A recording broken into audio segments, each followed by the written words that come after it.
and welcome to a brand new week on The One Show, live on BBC Two and the iPlayer with Harry Judd. And Alex Jones. Tonight we're at a British Ukrainian school to find out how teachers are explaining the invasion of Ukraine to their pupils.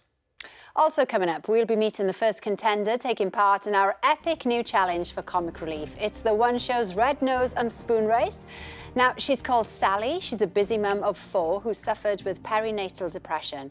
Sally found the help she needed, and now she wants to help others. Find out more about her story a bit later on. Plus, a light and choir show is happening in Paisley tomorrow night. We were at the rehearsal over the weekend and it looks fantastic. We'll also be telling you about the other events that are happening around the country as part of the Unboxed Festival. And we are very pleased to be joined in the studio by an award-winning comedy genius known for his parody of television presenters, familiar with his character Alan Partridge. He's also gained an Oscar nomination for his film Philomena. Please welcome Steve Coogan. Well, Steve, it's good to see you in the flesh. I know, I've not seen many people in the flesh over the last couple of years. I know, it's nice to have you here, and it's like Christmas has come very early for Harry Judd because he's a huge fan, aren't you, Yes, Harry? this is slightly embarrassing. It is? Yeah, I'm a big fan, I'll Steve. put it into context for you because he said, if I was ever to do Mastermind, I could do it on Alan Partridge. Really? Yes. Yeah, well, that's very flattering, but you need to broaden your horizons. I've even been sad enough to try some of the online quizzes, just in case that ever becomes reality. Yeah. Turns out I do pretty well. Although when we were talking about your interview, he was like, this is what he's going to say. I mean, he's pretty much all over it. Yeah. So there's no point in you being here, actually. I can just answer. Fine. Well, I'll answer all the questions for you. The thing is, you probably could answer them better than me, because I'm getting a bit scratchy, you know, up there in my old age. So. Well, we'll be chatting more to Steve throughout the show, and if you want to join in the chat, don't be shy. Send in your comments and questions on Twitter, Instagram, Facebook or by email. Now everyone's been affected by the coverage coming out of Ukraine, and as a parent, I've tried my best to explain to my children what's going on, without, of course, scaring them. Very, very difficult. But how do the Ukrainian community living in the UK explain to their children the horrors that family and friends are going through back home? Well, Kevin Douala went to a Ukrainian school to find out. It's estimated there are around 18,000 Ukrainians living in the UK, united not only by current events, but also by a rich culture. To keep the next generation of British Ukrainians engaged and educated about their heritage, there are a number of these community schools dotted around the country. At this Saturday school in Hertfordshire, children are taught Ukrainian traditions, history, literature and language. But today, things are different. We're having a little assembly just to think about what's going on in Ukraine. Tamara Yurovich-Burton of Ukrainian heritage is one of the volunteers leading today's classes. Parents have been invited along for this special assembly. We're thinking about all the children in Ukraine who are now worried about what's going to happen because the army has come into the capital. How have you been teaching the children about the current situation that's been going on? It's difficult for them because they live in a free society, and we have to find a way of explaining to them what is happening to people back home. Bombing is something alien to them, and it's something that we've had to tell them, but without frightening them. We're all lucky because we can go to school where we want, we can do what we want, we can learn what we want. What do you know about what's happening in Ukraine? Russia has been bombing Ukraine. It's really hard for me to think about it because I've got lots of family living in Ukraine, and it's sad to think about it. That is very bad to have a war because people can get killed easily. The Association of Ukrainians in Great Britain runs 10 of these schools across the country. Roman Pasika is chairman of this one. There's been a school in the branch going back to post-Second World War. The school has always been there as part of the cultural and language side of our community. How important is a strong sense of community now? Probably more than ever. We've never known anything like it. As the school finishes for the day, I've a chance to speak with some of the parents. I was born in Ukraine and my whole family lives there. I'm scared to go to bed these days. Do you think the community has become stronger because of what's happened? Definitely. Is it now more important than ever to keep the culture and the heritage of Ukraine alive. It's important to support our language at the moment, you know, and the culture, because if no language, no culture, it's no country, you know.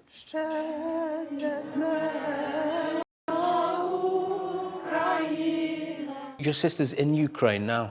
Yes, she's back in Ukraine at the moment. For the last 2 days, I haven't been sleeping, eating. I'm really worried. I'm really emotional. I want to cry, but I'm really angry. I'm not in Ukraine. I am safe. But that's my home. That's my country. Not just my sister or my family, my aunties or my cousin or whoever. That's my country. Whilst most of us have grave concerns about what's going on in Ukraine, for families and communities here, it could hardly have a greater significance. And I've been so impressed to see how schools like this are helping children not only understand what's going on, but also appreciate some of those traditions that now seem under threat. Our thoughts go out to anyone affected by the invasion of Ukraine. And just a reminder that if you can stay up to date with everything on the BBC News channel and the new Ukraine Cast podcast on BBC Sounds. Yes. Now then, we love celebrating schools and teachers on The One Show, and every year it's our privilege to bring you the winners of the National Teaching Awards. And this year you have the opportunity to nominate the unsung hero of your school. And it doesn't have to be a teacher. It can be someone who's made a difference to their school, a caretaker, cleaners, people who work in the canteen, or anyone who deserves some recognition for their hard work. Now, we know, Steve, that you've spoken very highly of a particular teacher of yours called David Hennessy. Why did he leave? Because everybody says everybody's got one teacher that made an impact. Why him in particular for you then? Well, I put with David Hennessy, I also put a man called Martin Wilde, and both of them have passed away. Martin quite recently. They were teachers, I think, who spoke to me like my opinion mattered, you know, and your parents, they speak to you in one way, and it might be even in a loving way, but they never quite speak to you as an equal. They speak to you as their offspring. It's paternal, isn't it? And Martin Wilde and David Hennessy, I remember, spoke to me as an adult and asked me my opinions and invited me to disagree with them, you know. And that sort of, you feel elevated when someone does that, or thinks your opinion's worth listening to.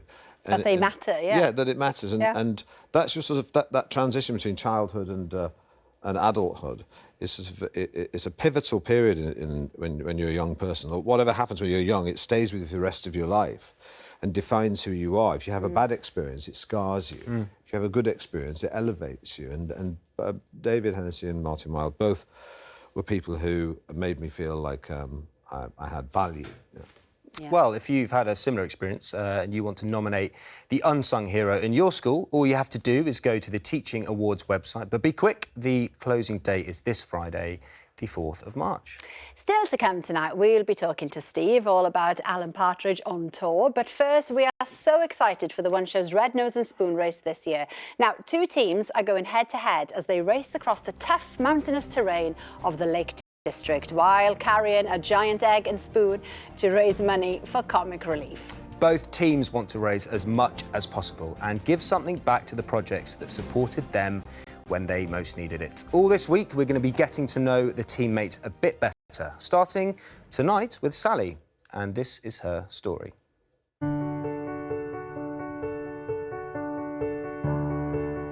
My name's Sally. I would say that I am pretty confident. Yay! Home life is busy. 4 children, working full-time, but I love living in the borders. Countryside life is just great. Oh, Daddy's gonna have a mucky jacket. So during my 4th pregnancy, I experienced a few traumatic events that had a significant impact on my mental health. I did notice an increase in my anxiety, and my thoughts were racing all the time, and minor events were causing me to have full-scale panic attacks, which were absolutely terrifying. Stephen and I had only been seeing each other for a short time. The most challenging aspect for me was allowing myself to be unwell and admitting that actually I wasn't coping. And I found myself trying to hide my emotions. I managed to do that for so long, and then Stephen just very gently said, I think maybe you might need some support. And at that point, I approached Nurture the Borders, and they were incredible, and that was the life-changing moment for me. What Nurture offered me was a safe space to explore the feelings that I had, to recognise that, okay, you're feeling anxious, that's entirely acceptable and understandable, and here are some strategies that we can use to help you through this. It just gave me back my self-confidence and helped me just put together the pieces. If it hadn't been for Nurture, I'm not sure that I would be in the happy place that I am now. Steady. Woo! I then went on to become a mum befriender for them, which is what I do now. We support women if they're struggling with their mental well-being during what we call the perinatal period, which is pregnancy up to baby being 2. We know that up to 30% of people who give birth will experience symptoms of PTSD after having their baby, and that can be really, really challenging to then go on and try and cope with a new baby and your mental health. So we run sessions here at the centre where mums can come in and get some support to recover from that experience. And without Comic Relief funding, we wouldn't be here. That support has allowed our organisation to grow. It's been good to meet other mums, and it was good to just be able to chat to someone just to say, oh, that was happening with me as well. I've got 3 children, and it was a worry for me managing all 3 of them with everything I was going through, so I think I've gained a lot of confidence and knowledge as well. I have been trying to do as much training as I can. Stephen's been great. He has been dragging me out at the weekends to do big walks. The dog is getting a huge amount of walking. I think the biggest challenge for me is I've definitely got a few fears about steep heights. I want to say I'm okay with them, but I'm not okay. I will be spurred on by the thought that what an amazing opportunity to do something for somebody else, to really give back. I'm taking part in the Comic Relief Red Nose and Spoon Challenge. To support worthwhile charities, please help with supporting us. Thank you. Thank you so much to Sally, and we'll be meeting the rest of the teams throughout the week before they go head-to-head for the start of the big race on Friday. And if you want to show your support for Comic Relief, here's what you've got to do. You can donate £5 by texting the word NOSE to 70205, or to donate £10, text NOSE to 70210. To donate £20, text the word NOSE to 70220. Or if you would like to donate £30, text the word NOSE to 70230. Text costs your donation amount plus your standard network message charge, and 100% of your donation will go to Comic Relief. You must be 16 or over, and please ask the bill payer's permission. And for full terms and conditions, more information, or to donate any amount you'd like, visit bbc.co.uk/Red Nose Day. There you go. Now then, Steve, let's get on to you, because there are a million projects that we need to talk to you about. You're a very busy man at the moment. But first of all, we will talk about taking Alan back on tour. People are very excited, messages are popping through as we speak. But first of all, let's remind ourselves of this time with Alan Partridge. Now, in some loos, you feel like the taps are probably dirtier than your hands. You just don't want to touch anything. Yes, although it is possible to complete an ablution, entry to exit, without using your hands. I'm not sure how you do that. It's simple. You're in a corridor, on a train, you find the loo, it's green, we're on, drop a thigh, elbow down to open, thigh budge, round and in, thigh to close, wrist to lock, turn, lid up, seat down, and paper, paper, paper, tear, rent, place, turn, squat, paper, paper, paper, tear, complete, turn, feed paper back into bowl, and flush. Very good. How much fun is it, Steve, to create those moments then? Well, of course, I can't laugh when I'm doing it because that gives the game away. Yeah. But when we're writing it, me and the Rob and Neil Gibbons, we laugh a lot when we're writing it. And when we're figuring out something like that, I remember, I do remember Rob, I think it was, or Neil, doing that with their elbow, saying paper, paper, paper. And that made me laugh. So we do. I get all my laughing out of the way early and then before you do it. I have seen some blooper reels though. There must be moments where it's hard to keep a straight face. Yeah, it is. Especially when you get the giggles. Probably is the clever jokes don't make you corpse as much as the really stupid ones. Yeah, They're the ones that get when you get the giggles. Now, did you know that there's been a petition for Alan and your co-host Jenny to present this show, The One Show, and there's already been 2,000 signatures. Do you think Alan might be keen? 2,000. I don't know, if you added a zero to that, that might be tempting. I mean, funny enough, we did visit here. You did? When you were presenting, yeah. To sort of get some tips for how we might do it. Not in terms of like incompetent television presenters, that you wouldn't come into that category. Well, she's more Jenny, who's very competent. Yes, well, exactly. Yes. Yeah, I don't mind Steve because Jenny is. Well, she's actually cool, she's quite canny and she's smart. She's the one that tolerates Alan or contains him. You know, so we were quite specific about that. Yeah.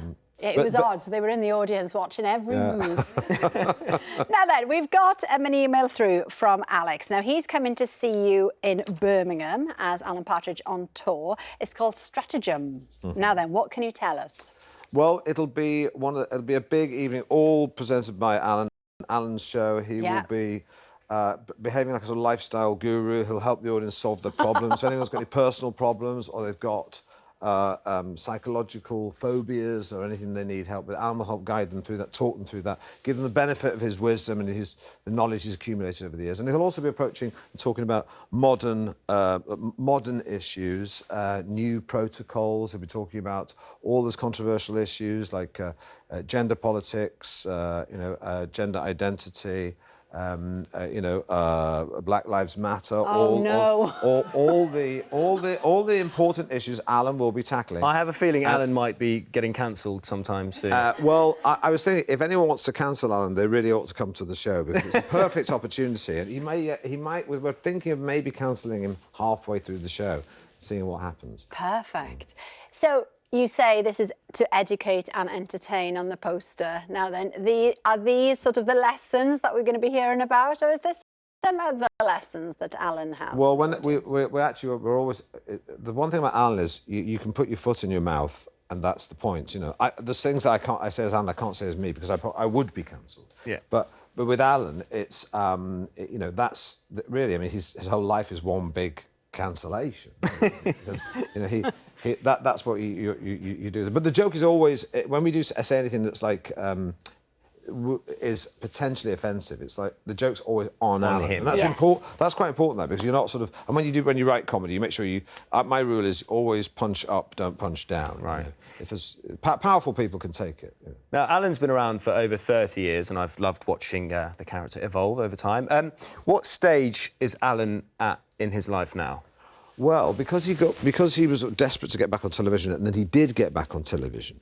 Now he's sort of... Which I was explaining earlier. Yes. Yes. Now he's realising that actually all that glitters is not gold, and even though he's got all the material things and career things he wants, there's still an aching emptiness in his life because, of course, success doesn't make you happy, and money doesn't make you happy. You need a spiritual contentment, and he's discovered that, and he's going to help people find spiritual... Oh, so this is where Guru Alan is coming from. There's a sad side part as well about his grandchildren that he's yet to meet, am I right?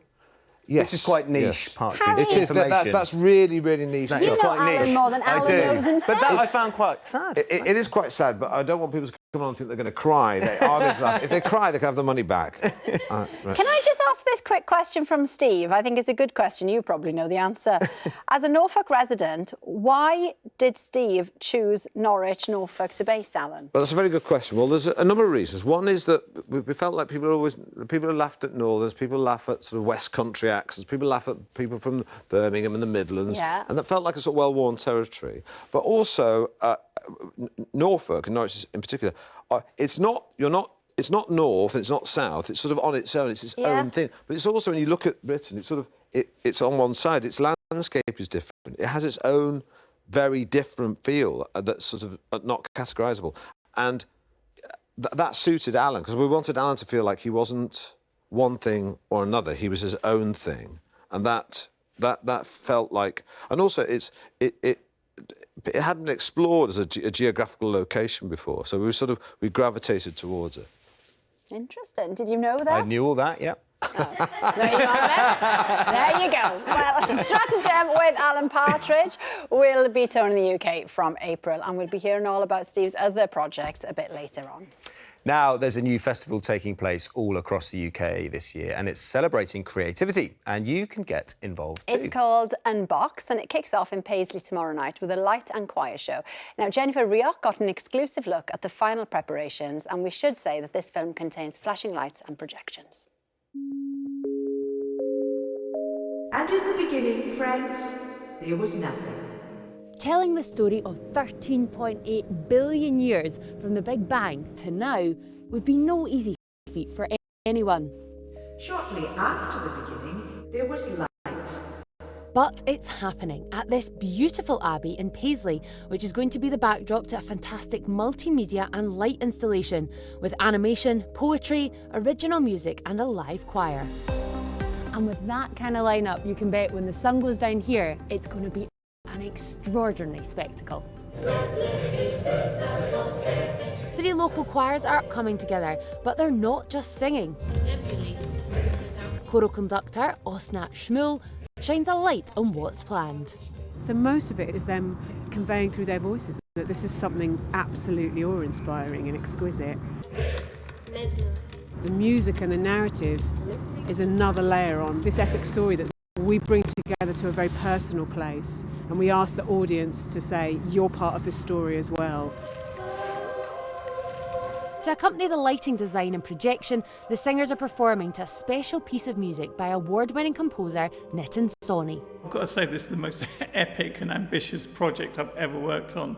The whole idea of encapsulating 13.8 billion years of history from the Big Bang to now, and to actually score that is quite a big task. But in a way, I'm kind of treating it a lot like a film score, so it's divided into different sections.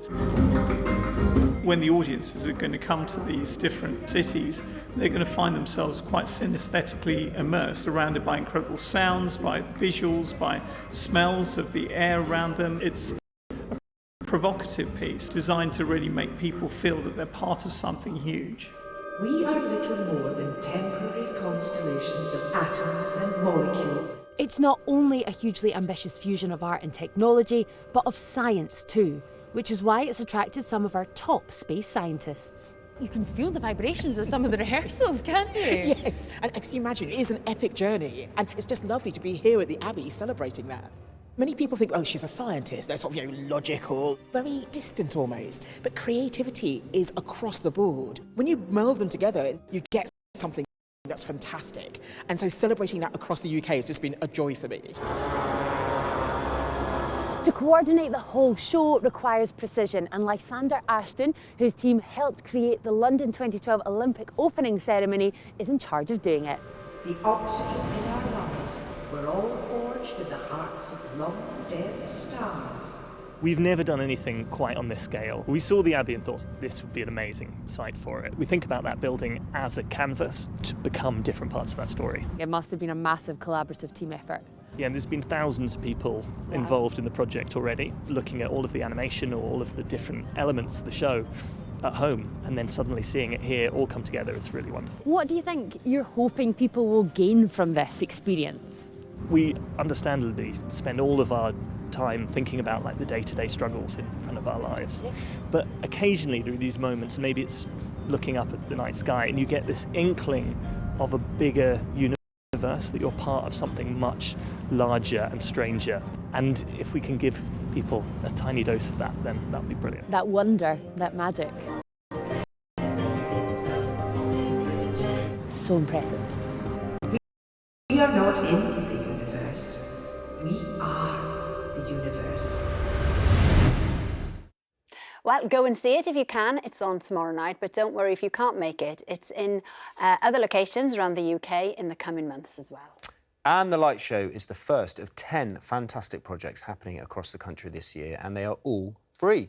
They are part of the Unboxed Festival, celebrating creativity in all its different forms, including Sea Monster, a disused North Sea oil rig which is going to magically appear in a seaside town, location to be, yet to be revealed, having been transformed as part of a public art installation. And another project that you can get involved with is called Green Space Dark Skies. Now then, they need 20,000 illuminators. So basically, you get a light strapped to your back, then you're going to walk around the UK to all the beautiful, outstanding landscapes, just like these people here, and you create an amazing large-scale artwork. Lots of people will sign up to that one. You keen? Guaranteed. You keen? I'd go. Nice. All the details for these events are on our website. Now, Steve, we've talked about Alan, but you've got lots of other projects going on that you've written and are starring in. One's a new film about the discovery of Richard III's bones. Is that right? Oh, in the car park? Yes. What is it about the story that grabbed your attention? Well, it was a great story about Philippa Langley, the woman who sort of started the whole search for the remains of Richard III, been missing for 500 years. And it's about her struggle, you know, sort of a one-woman struggle against the establishment to be sort of taken seriously, really. Yeah. You know,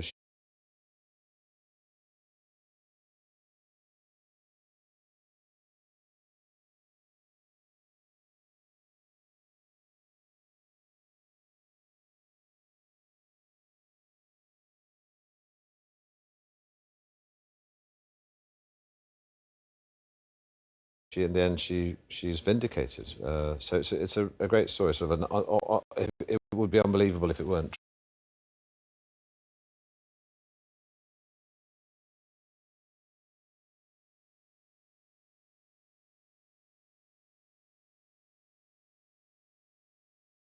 true. But it's a great story of following your instincts and about tenacity in the face of adversity. So. Yeah, it's an important story. It feels really recent, that story, but it probably isn't that recent. Getting on for about 10 years. No, it's not, is it? Yeah, for eight years ago, yeah. Oh, my goodness. The other project you've got is a comedy drama called Chivalry for Channel 4. Mm-hmm. Now then, what can you tell us about that? That is about, written by myself and Sarah Soleimani. Yeah. Or Sarah's the chief writer, I just helped her. But it's about... you know, the post-Me Too landscape and how romance can exist in the new world and the new relationship, the evolving relationship between the sexes. Yeah.